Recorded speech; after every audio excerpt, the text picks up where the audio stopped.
मुख्यमंत्री एकनाथ शिंदेने देखील दिल्लीला बोलावलेलं आहे। उपोषण आंदोलन झालं, पोलीस आणि विद्यार्थी असाही संघर्ष झाला। संघर्षाला आणि आंदोलनाला यश आलेलं, न झुकण्याची भाषा नरेंद्र मोदी आणि त्यांच्या लोकांकडून होते। आंदोलकांना, विद्यार्थ्यांना परदेशी एजंट, अतिरेकी ठरवण्याचा प्रयत्न झाला। यांच्या आंदोलनाला परदेशातून पैसे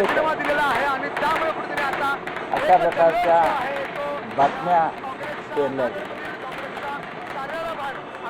आणि हे आंदोलनाने चिरडून टाकू अशा प्रकारची एक मस्ती सरकारमध्ये होती। 12 वर्षामधलं हे एक असं आंदोलन झालं की प्रथमच त्याच्यामुळे केंद्रीय मंत्र्याला राजीनामा द्यावा लागला।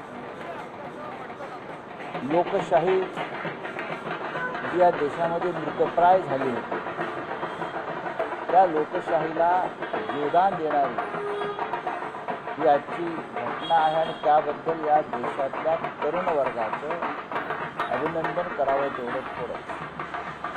देशभरात आंदोलन झालं, फक्त दिल्लीत झालं का नाही, आता पाटण्यात सगळ्यात मोठं आंदोलन दुपारनंतर सुरू झालं।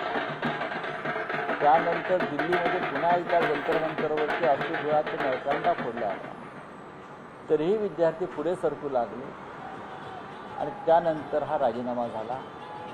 उद्या मुंबईमध्ये एक प्रचंड मोर्चा निघणार होता, माननीय उद्धव ठाकरे व माननीय राज ठाकरे यांच्या नेतृत्वाखाली देशभरातील लोण पसरलं, पण सरकारला उशिरा का होईना जाग आली।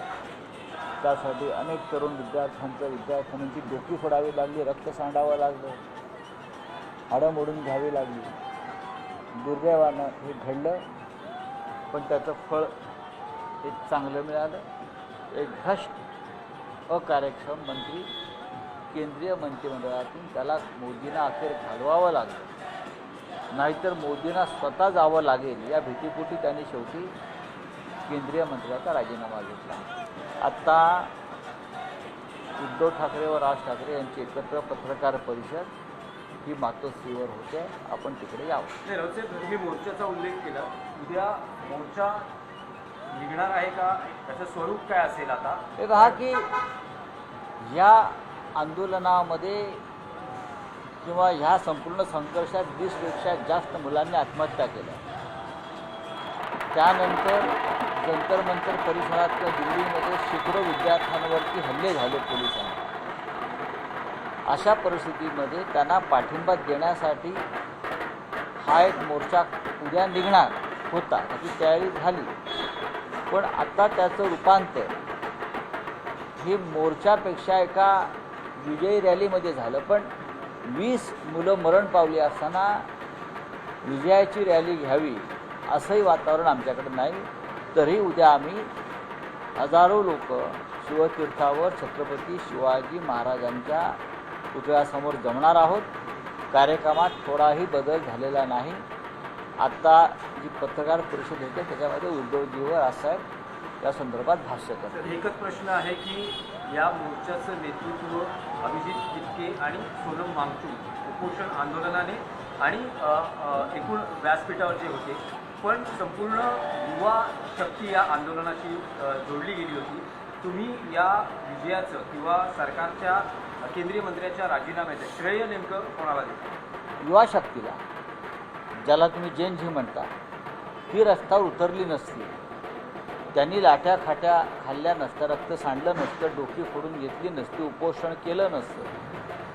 सोनम वांगचूक यांचंही याच्यामध्ये फार मोठं योगदान आहे, अभिजित तिटकेचं तर आहेच, शिवाय त्या मंचावर ज्याने ज्याने उपोषण केलं 20-20, 22-22 दिवस, नेहा वोरासारख्या मुली, त्यांचं योगदान आहे।